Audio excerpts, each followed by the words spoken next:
청취자 여러분 안녕하십니까? 코스피 6천 돌파, 그리고 나스닥 10일 연속 상승. 세상이 마침내 완벽한 평화를 찾은 것 같은 그런 환호성이 혹시 들리시나요? 네, 진짜 시장 분위기만 보면 거의 축제나 다름없죠. 다들 환호하고 있으니까요. 맞아요.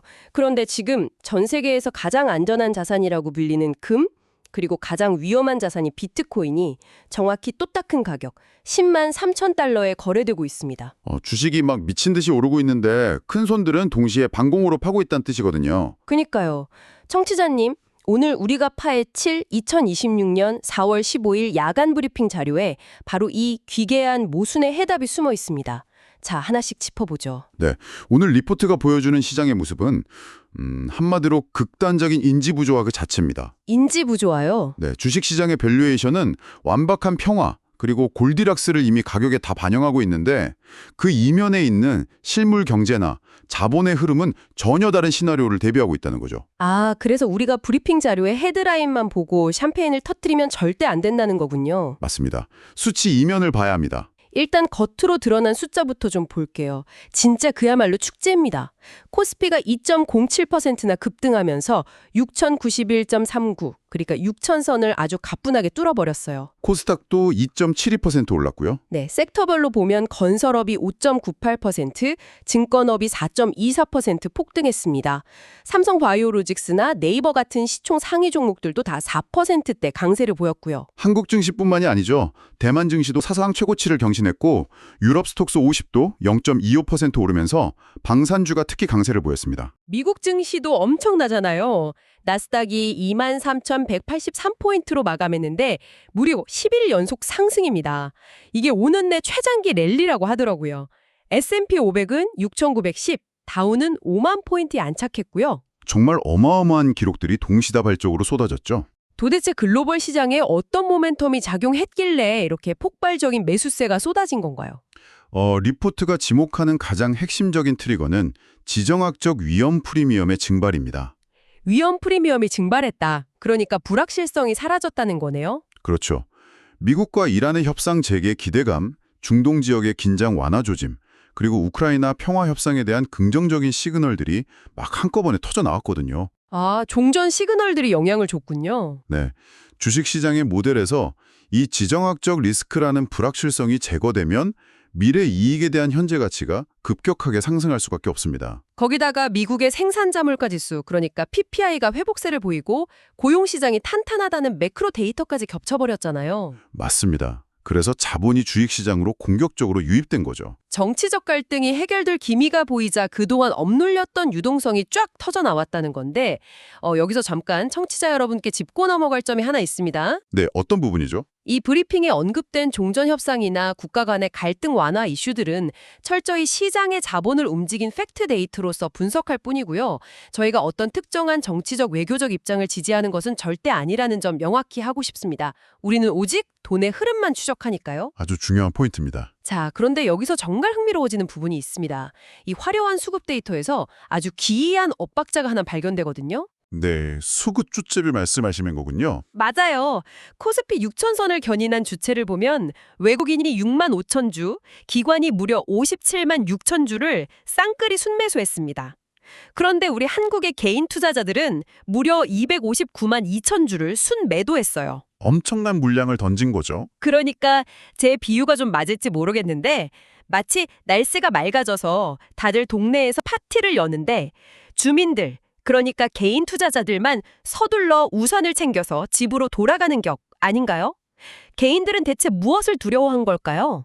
보통 이런 현상을 두고 시장에서는 개인 투자자들의 피로감이나 본전 심리로 해석을 많이 하거든요. 본전 심리요? 아, 그동안 물려있던 거 탈출하려고. 네, 오랜 기간 박스권이나 손실 구간에 갇혀있던 자본이 지정학적 완화 소식에 증시가 반등하니까 이걸 새로운 대세 상승장으로 보기보다는 포지션을 청산할 수 있는 마지막 탈출 기회로 인식했다는 논리죠. 아, 기관이나 외국인은 벤치마크 지수를 추종하니까 거시경제 모멘텀이 변하면 즉각적으로 매수를 해야 하지만 개인은 그동안 누적된 변동성의 상흔이 너무 깊었다. 이런 건가요? 맞습니다. 그 상흔이 더 크게 작용한 결과일 수 있죠. 잠깐만요. 근데 그걸 단순한 개인들의 본전 심리나 피로감으로만 치부할 수 있을까요? 저는 이 250만 주의 대량 매도를 조금 다르게 해석해 봅니다. 오, 어떤 관점이시죠? 이건 폭죽 소리에 묻힌 지진계의 요동을 누군가는 듣고 있었다는 뜻 아닐까요? 기관들은 모멘텀 트레이딩을 하느라 당장 주식을 담아야 하지만 개인 투자자들은 오히려 이 평화가 영원하지 않을 거라는 리스크를 더 냉정하게 반영한 스마트 머니의 움직임일 수도 있다고 봅니다. 오, 상당히 날카로운 분석이네요. 그런가요? 사실 기관들의 쌍끌이 매수도 뜯어보면 철저한 확신에 찬 장기 투자가 아니거든요. 숏 커버링이나 단기 모멘텀에 편승한 기계적인 패시브 자금의 유입일 확률이 상당히 높습니다. 아, 기계적으로 들어온 돈일 뿐이다. 네, 오히려 진행자님 말씀대로 시장에 숨겨진 공포를 읽어내는 데에는 리포트의 다음 섹션, 그러니까 FICC 시장, 채권이나 외환, 상품 시장의 흐름이 결정적인 증거가 됩니다. 주식시장 바깥에서는 이미 전혀 다른 게임이 벌어지고 있다는 거군요. 바로 그겁니다. 여기서 흥미로운 점은 주식시장은 지금 완벽한 평화에 베팅하고 있지만 원자재와 외환 시장은 완전히 다른 이야기를 하고 있다는 겁니다. 네, 청취자님. 여기서 그 에브리띵 랠리의 논리가 완전히 붕괴됩니다. 만약 거대 자본이 지정학적 안정과 장기적인 경제 성장에 진심으로 베팅하고 있다면 공포지수나 다름없는 안전자산들의 가격은 곤두박질 쳐야 정상 맞죠? 네, 수학적으로 그게 맞습니다. 그런데 오늘 리포트의 수치를 보면 진짜 충격적입니다. 금 가격이 무려 10만 3천 달러까지 상승했어요. 국내 24K 순금 한돈 가격은 100만 원대를 돌파해버렸고요. 정말 역사적인 순간이죠. 거기에 더해서 놀랍게도 비트코인 역시 10만 3천 달러를 기록했어요. 아니 평화의 시대가 왔다고 막 샴페인을 터트리는 와중에 금이랑 비트코인의 가격표가 동일해지는 이 비현실적인 상황. 대체 왜 스마트머니는 극단적인 안전자산과 극단적인 대체자산을 동시에 사재기 하고 있는 겁니까? 금과 비트코인이 정확히 동일한 가격표를 달고 사상 최고치를 경신했다는 거. 이건 현재 글로벌 금융 시스템에 대한 투자자들의 근본적인 불신을 상징한다고 봅니다. 시스템에 대한 불신이요? 네, 금은 수천 년간 인류가 시스템의 붕괴나 전쟁에 대비해온 실물 최종 결제 수단이잖아요. 그렇죠. 불변의 자산이죠. 반면 비트코인은 최근 ETF 순유입을 통해서 제도권 자본을 쫙 흡수하고 있긴 하지만 본질적으로는 중앙은행의 화폐 가치 훼손에 대항하는 디지털 해지 수단이거든요. 아, 화폐 가치가 떨어질 걸 대비하는 피난처라는 거네요. 맞습니다. 이 두 자산이 동시에 폭등한다는 건 시장에 풀린 유동성은 지금 넘쳐나는데 그 화폐의 가치나 시스템의 지속 가능성에 대해서는 극도의 불안감을 느끼고 있다는 명백한 방증입니다. 즉, 주식시장에서 단기적인 차익을 노리며 막 춤을 추고 있는 기관들도 뒤로는 혹시 모를 화폐 가치 폭락이나 시스템 리스크에 대비해서 금이라는 방공호와 비트코인이라는 비상탈출구를 동시에 확보하고 있다는 뜻이군요. 정확합니다. 아주 이중적인 태도죠. 그리고 이 불안감이 단순한 기분 탓이 아니라는 걸 채권시장 데이터가 아주 차갑게 증명하고 있습니다. 10년물 미국 국채금리가 4.242%입니다. 무려 5bp나 올랐어요. 아니 이게 나스닥에 11연속 랠리자 어떻게 양립할 수가 있는 거죠?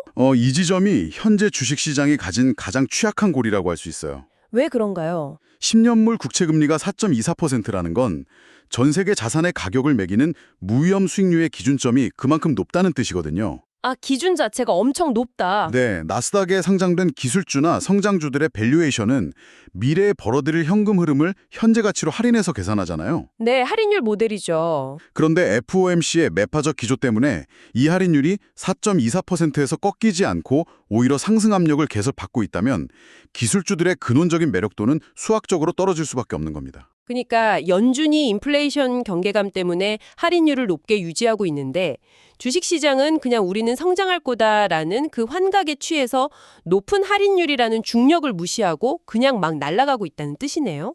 네, 중력을 거스르고 있는 상태인 거죠. 환율도 마찬가지입니다. 원달러 환율이 달러 약세의 영향으로 다소 진정돼서 5.3원 내리긴 했지만 여전히 1,478.4원입니다. 거의 1,500원에 육박하는 이 환율은 한국 경제의 체력을 갉아먹는 엄청난 경고등 아닌가요? 맞습니다. 달러 인덱스가 하락했음에도 불구하고 원화 가치가 이토록 낮게 방어되고 있다는 거. 이건 한국 매크로 환경의 구조적인 취약성을 여실히 보여주는 대목입니다. 외국인들이 단기적으로 코스피를 사고는 있지만 이 환율이 계속되면 문제가 크겠어요. 그렇죠. 1,478원이란 숫자는 한국의 수입 물가를 자극하고 결국 기업들의 마진을 압박할 수밖에 없는 위험한 수준이거든요. 수입 물가 하니까 주식시장의 그 화려한 환상을 가장 날카롭게 찔러버릴 수 있는 뇌관으로 자연스럽게 넘어가야겠습니다. 바로 국제 유가입니다. 네, 세계 경제에 가장 민감한 뇌관이죠. 저는 사실 이 리포트를 보면서 이 대목이 가장 섬뜩했거든요. 분명 리포트에는 미국과 이란의 2주 휴전 소식에 국제 유가가 일시적으로 12% 급락했다고 나옵니다. 처음에 소식이 전해졌을 때는 쫙 빠졌었죠. 그런데 최종 결제된 WTI 원유 가격을 보면 전장 대비 2.62달러 상승한 배럴당 92.55달러로 장을 마감했습니다. 아니 평화가 왔다면서요. 유가는 왜 기어이 92달러 선 위로 다시 올라선 걸까요? 이건 원유 선물 시장의 트레이더들이 주식 시장의 펀드 매니저들보다 훨씬 더 냉혹하고 물리적인 현실에 기반해서 움직이기 때문입니다. 물리적인 현실이요? 네. 주식은 정치인들의 휴전 선언이라는 약간 뜬구름 잡는 미래의 기대감만으로도 오를 수 있잖아요. 하지만 원유는 당장 내일 공장에 돌아갈 실물 공급망에 의해서 가격이 결정되거든요. 당장 쓸 기름이 필요하니까요. 시장은 2주간의 휴전이라는 단어에서 평화를 본 게 아니라 14일 뒤에는 다시 미사일이 날아다닐 수 있다는 시한부 조건을 본 겁니다. 와, 14일짜리 시한부. 그러니까 이게 휴전이 아니라 단순한 일시정지 버튼에 불과하다는 걸 유가 시장은 이미 가격에 다 반영해버린 거군요. 게다가 호르무즈 해협 봉쇄에 대한 근본적인 우려는 단 하나도 해결되지 않았거든요. 여기에 오펙의 감산 연장 기대감까지 더해지면서 물리적인 공급 부족 우려가 정치적인 수사를 완전히 압도해버린 겁니다. 그렇군요. 원유가 92달러를 넘어선다는 건 진짜 무서운 얘긴데. 네, 앞서 언급한 4.24%의 국채 금리와 1,478원의 환율이 결코 단기간에 내려오지 못할 것임을 시사하는 아주 강력한 인플레이션 선행 지표입니다. 지정학적 지뢰밭의 양면성이네요. 그리고 이 지뢰밭이 중동에만 있는 게 아니잖아요. 브리핑에 미국 주요 뉴스 섹션을 보니까 미국 의원들이 미국 증권거래위원회, 그러니까 SEC에 중국 기업의 미국 증시 접근 규제를 강력히 촉구하고 나섰다는 내용이 있습니다. 네, 미국과 중국 간의 기술 패권 갈등이 여전히 진행 중이라는 뜻이죠. 군사적인 전쟁은 잠시 2주 휴전일지 몰라도 G2 국가 간의 기술과 자본 패권을 둘러싼 경제전쟁은 여전히 수면 아래에서 치열하게 진행 중이라는 겁니다. 다시 한번 말씀드리지만 저희는 정치적 입장을 떠나서 팩트만 전달해드리는 거고요. 이런 보이지 않는 경제 블록화 현상 역시 글로벌 공급망을 교란시키고 인플레이션을 고착화시키는 뇌관 아닙니까? 이걸 더 큰 근거에 연결을 보면 그 부분이야말로 현재 시장이 애써 외면하고 있는 구조적 리스크입니다. 지금의 랠리는 악재가 해소된 게 절대 아니에요. 해소된 게 아니다. 네, 휴전이라는 단어처럼 악재의 폭발이 잠시 뒤로 유보된 상태일 뿐이라는 거죠. 그래서 안돌 랠리에 가깝습니다. 타이머가 잠깐 멈췄다고 해서 폭탄이 해체된 것은 아니니까요. 와, 타이머가 멈춘 거지 폭탄이 해체된 게 아니다. 정말 소름 돋는 표현이네요. 그렇기 때문에 우리는 다가오는 거시경제 지표들의 발표 일정에 그 어느 때보다 예민하게 반응해야 하는 거겠죠? 맞습니다. 이번 주 일정들이 정말 중요합니다. 좋습니다. 그래서 이번 주 청취자 여러분이 반드시 체크하셔야 할 핵심 경제 캘린더를 한번 정리해보죠.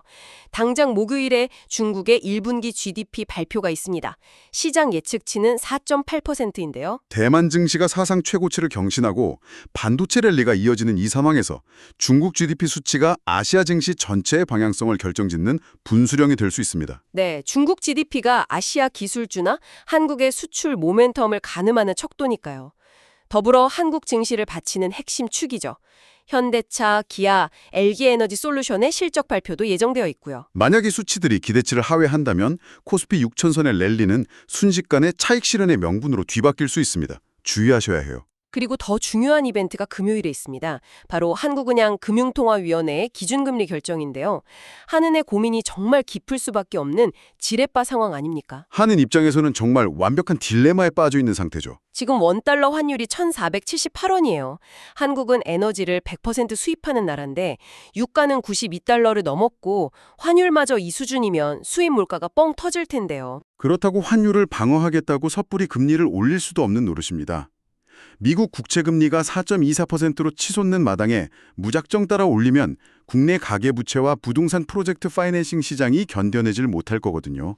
진짜 이러지도 저러지도 못하겠네요. 금리를 내리면 환율이 1,500원, 1,600원으로 치솟으면서 자본 유출과 인플레이션을 촉발할 거고, 올리면 내수와 실물 경제가 무너지는 좁은 통로에 서 있습니다. 하는 금통위가 여기서 어떤 성명서를 내놓느냐, 그 단어 하나하나가 원화 가치와 국내 자산 시장에 엄청난 나비 효과를 불러오겠네요. 네, 그리고 이어서 다음 주 화요일에 발표되는 미국의 근원 소매 판매 지표도 반드시 보셔야 합니다. 미국의 고용과 소비라는 골딜락스의 마지막 축이 흔들리지 않고 있는지 확인하는 중요한 이벤트입니다. 자, 이제 브리핑에 흩어져 있던 방대한 데이터들을 하나로 깨워볼 시간입니다. 코스피 6천, 나스닥 10일 랠리, 그러나 그 이면에는 금과 비트코인의 10만 3천 달러라는 기이한 동률, 4.24%의 짓누르는 금리, 그리고 92달러의 유가가 도사리고 있습니다. 네, 정말 상반된 두 가지 현실이죠. 그래서 이 모든 게 도대체 무슨 의미일까요? 청취자 여러분의 자산 관리나 시장을 보는 안목 관점에서는 이 브리핑을 어떻게 실전 무기로 활용해야 합니까? 브리핑의 핵심 관전 포인트가 아주 명확한 전술적 가이드를 제공하고 있습니다. 첫째로, 현재 단기 모멘텀 자체를 부정할 필요는 전혀 없습니다. 일단 오르는 장에는 올라타라. 네, 외국인과 기관의 패시브 자금이 유입되고 있으니까요. 단기적으로는 코스피 6,100에서 6,150 구간에서는 건설이나 증권, 반도체 같은 주도주를 중심으로 매수를 검토하는 트레이딩 접근은 여전히 유효합니다. 파티장 밖에서 서성일 필요 없이 일단 들어가서 음악이 멈추기 전까지는 리듬을 타면서 수익을 내라는 거군요. 하지만 반드시 양손에 비상식량을 챙겨야 합니다. 비상식량이요? 장기적 변동성에 대비해야 한다는 뜻이죠. 4.24%의 국채금리와 끈적한 인플레이션 압력을 고려할 때 주식 비중을 늘리는 것 이상으로 금이나 원화 예금 혹은 단기 채권 같은 방어적 성격의 헤지 포지션을 무조건 확대해야 합니다. 바벨 전략이 필수적이군요. 시장이 평화를 선반영했다면 우리는 평화가 깨졌을 때의 리스크를 포트폴리오에 담아야 한다는 거네요. 정확합니다. 주식으로 수익을 내면서도 한편으로는 100만 원짜리 금 한돈을 꾸준히 모아가는 이 모순적인 전략이 지금의 모순적인 시장을 이겨내는 유일한 정답일 수 있겠습니다. 청취자 여러분, 정보의 홍수 속에서 오늘 우리가 나눈 이 딥다이브가 숫자 이면에 숨은 자본의 진짜 두려움을 읽어내는 구체적인 무기가 되었기를 바랍니다. 네, 리스크 관리가 그 어느 때보다 중요한 시점입니다. 오늘 논의를 마치면서 여러분 스스로 곰곰이 씹어보실 만한 도발적인 질문을 하나 던지며 마무리하고 싶습니다. 주식시장은 미국과 이란의 2주간의 휴전을 마치 영원한 평화가 도래한 것처럼 환호하면서 가격에 전부 반영해버렸습니다. 네, 이미 프라이스인 된 상태죠. 자, 그럼 그 2주라는 타이머가 끝나는 정확히 15째 날 뒤 시장이 그토록 기대했던 완벽한 평화가 오지 않는다면 어떻게 될까요? 사상 최고치에 달한 나스닥과 6천선의 코스피는 지금 시장을 무겁게 짓누르고 있는 4.24%의 국채금리와 92달러의 유가를 맨몸으로 버텨낼 수 있을까요? 정말 뼈아픈 질문이네요. 진정한 승자는 쏟아지는 햇살에 취해서 파티의 중심에서 샴페인을 터뜨리는 사람일까요? 아니면 100만 원짜리 금을 주머니에 챙겨 넣고 조용히 창밖에 먹구름을 내다보며 출구를 확연하는 사람일까요? 각자의 포지션에 대해 깊이 고민해 볼 시간이네요. 오늘 딥다이브는 여기까지입니다. 여러분의 현명하고 예리한 판단을 응원합니다. 감사합니다. 감사합니다.